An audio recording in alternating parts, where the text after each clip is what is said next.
Welcome to lesson 2. In this lesson, I'm going to be talking about what a thought is, how it's different from a memory, and intrusive thoughts, how to manage them.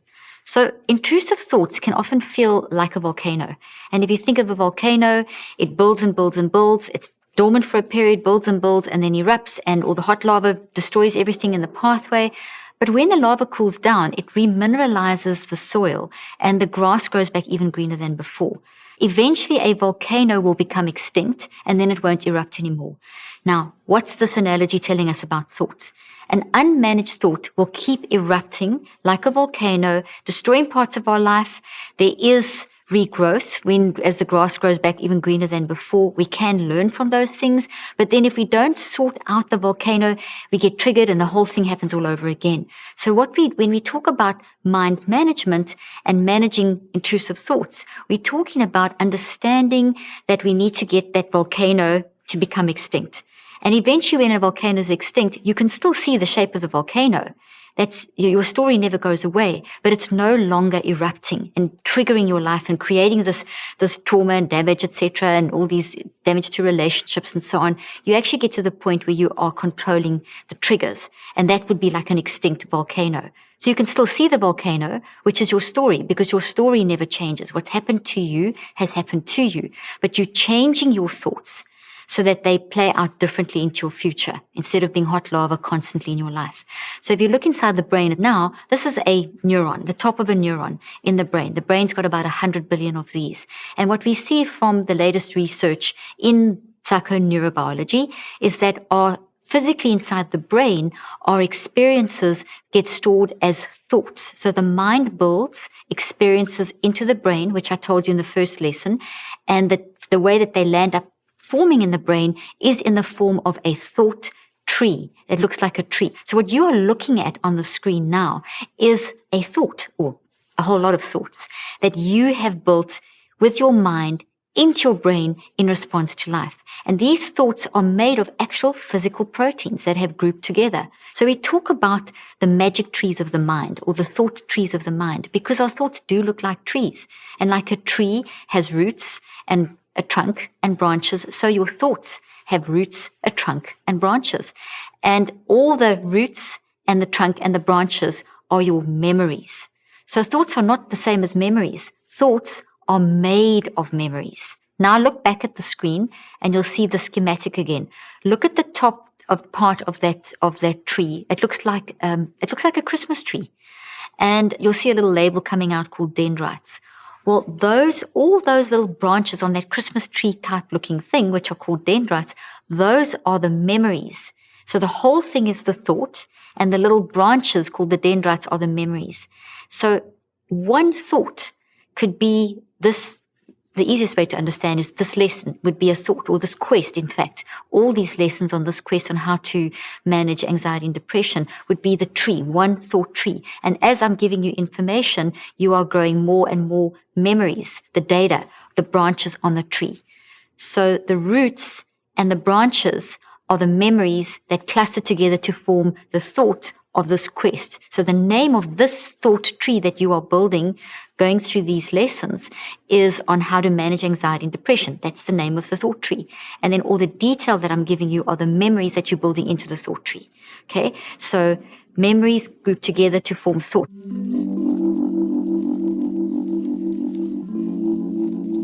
Now you'll see on the screen a moving image. This is from Johns Hopkins University, and this is literally thought trees. You can see the little cluster of branches at the top, and you can see the tree trunk. And this is literally what our thoughts look like. Thoughts are real things made of proteins and chemicals that occupy mental real estate. They are holding your experience, and these are the things that show up in what you say and what you do and how you run your life. So if you can get to these thoughts, you can actually do some deconstructing and some reconstructing. Because if these thoughts are the source of how you are showing up, and if you're showing up with anxiety and depression, then that anxiety and depression is coming from the thoughts. So we need to track back and find the thought, and then we need to go and deconstruct and reconstruct the thought. So neuroplasticity is the ability that we have to use our mind to to change our brain, to change what our stories look like inside of our brain. And as soon as you change what it looks like inside of your brain, it changes what it looks like inside of your body. And then it changes what it looks like in your life. You see, every thought that you build with your mind into your brain, immediately as it's built, your brain sends a message. The mind-brain connection sends a message to your entire body, every cell of your body, and a representation of that cluster of memories built into a thought is inside every cell of your body. So your mind is embodied. Every experience you have is embodied. And that's why we feel when we remember something traumatic, we feel our heart feels like it's going to stop, or you get that terrible stomach ache, or you break out in hives, or you have a body reaction, because the body is also storing that information. So it's mind, brain, and body. These thoughts are stored in 3 places. In the brain, they look like these trees that you see on the screen. And in the body, it's a change in every cell. And we have 37 to 100 trillion cells in our body. And in the mind, it's like a little energy wave.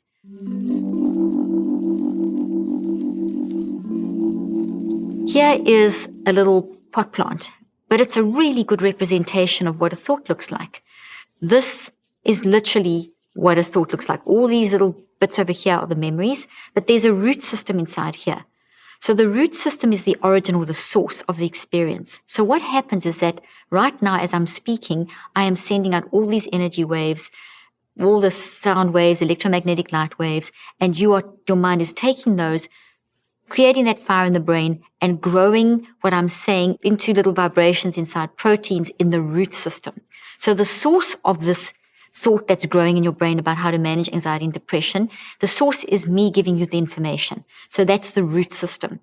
As you're hearing me, all your experiences, your unique experiences of your life, what you do, the experience you've had, all of that, the relevant ones, are those experiences are also thoughts are moving into your conscious mind from your non-conscious to help you process this incoming information. And so as that happens, that then creates this part of the thought tree, which is the interpretation of this. So if this is an abusive situation, if you're repeatedly abused, like that example of the case study I gave you in the first lesson, then that is toxic experience. This is going to be distorted. So instead of it looking nice like this lesson looks like this is good information.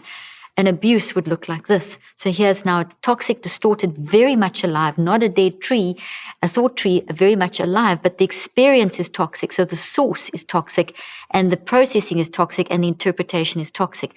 So there's the abuse, and the kind of interpretation would be, I'm useless, I'm not worthy, I can't form a relationship, there's something wrong with me, I can't do this, I can't cope. So it'll be all your interpretation. Now that collectively, the root, the processing, and the branches, that is a thought. It contains data, the source data and the interpretation data. This combination shows up in how you show up in life.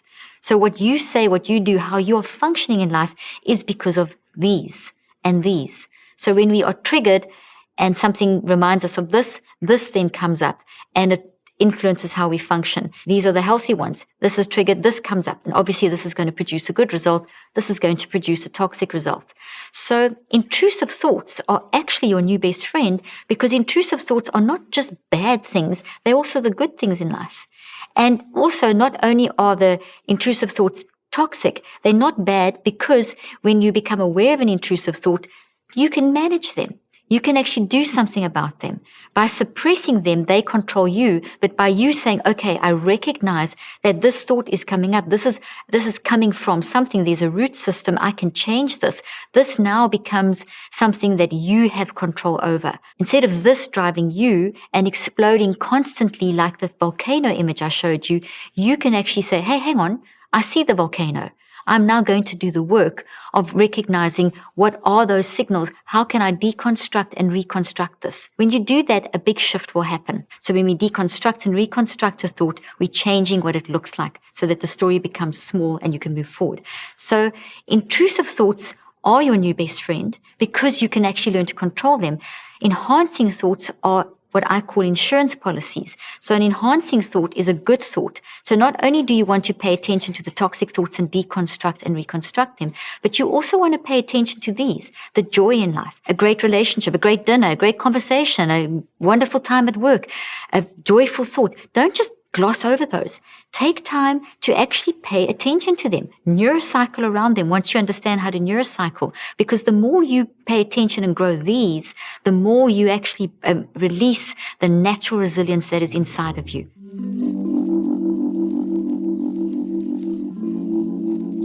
Now I'm going to show you how to do an exercise on how you can diagram your thoughts. So in this moment right now, I want you to think of what is your most intrusive thought. What is the thing that's really grabbing your mind and interrupting how you are functioning at the moment? It could be right at this moment, maybe you're at work, or you just come out of work, or maybe it's in your family, or maybe it's something that's been happening this week. What is something that's really intrusive that's popping up a lot? Now I want you to write that, take a big piece of paper, draw a circle in the middle of the page, a nice size circle, and then I want you to write that down in the circle. Now, I want you to draw another circle underneath it if you don't have enough room. If you have enough room, you can just keep in the same circle, and I want you to describe that intrusive thought in more detail. Turn it into a little mini story, a little mini narrative. Now, I want you to draw a line coming out of the circle top right-hand corner, because you're going to go clockwise around the page. And on that line, I want you to write this little sentence. How is this playing out in my life now? Now, growing out of how this is playing out in my life now, I want you to draw another little branch and another little branch and another little branch. And on each of those branches, you might have 1, you might have 2, you might have 3. At any point when you're watching, if you need to pause and just stop and do the exercise, go ahead. Okay, so you're going to draw the line. And then from that, you're going to write down, how is this playing out in my life now? So it might be 4 or 5 or 6 or 7 or 1. Doesn't matter how many. You're just going, how is this playing out? And I'll give you some examples in a moment. And then you're going to have another line, separate line, go back to the center, draw out another line. And on that line, you're going to say, how has this affected you in the past? And then from that line, you're going to write out little sentences of how it's affected you in the past. Then you're going to go back to the circle, or circles if you've got 2, and draw another line. How could this affect you in the future? That's what you're going to write there. Out of that, you grow some little lines, however many, and put, how do you think this could affect you in the future? And then go back to the central circles and draw another line. Where do you think this is coming from? And then from there, you just grow a few lines and write whatever comes to mind. Now you could start this today and then work on this over a period of 7 days. So keep coming back and keep reading those little main lines that are coming out the circle and just keep adding onto that. And you may find you want to add to your narrative. You may say, oh, I need to put that in the middle. I need to change the thought. You can edit this thing as much as you like. You may want to even restart it. There's no hard and fast rules there when you're diagramming a thought. What you're doing with this exercise is you're training yourself to consciously and deliberately tune into the messages that are coming from the non-conscious through the subconscious, and you're starting to very analytically break this thought down. You're starting to deconstruct the thought so that you can reconstruct it and eventually get to the point where all the toxic energy is transferred over to a healthy thought growing. So let me just give you some examples of just a couple of examples of intrusive thoughts just to get you going. Maybe you're in a relationship where you really have a fear of abandonment because maybe you were abandoned as a child or something. So the dominant thought is this person going to leave me? Then underneath the narrative is just describe what is the story? Who's this person? What is the story? What is this thing that you're in this relationship? What is it? Describe, little narrative. And that will be your central bubbles. And then coming out of that, you would start with all those questions and answer according to that central bubble. Another example, will this health issue ever be resolved? That could be your central bubble, then the narrative. I have to hide my true feelings and identity. And that's destroying you, whatever.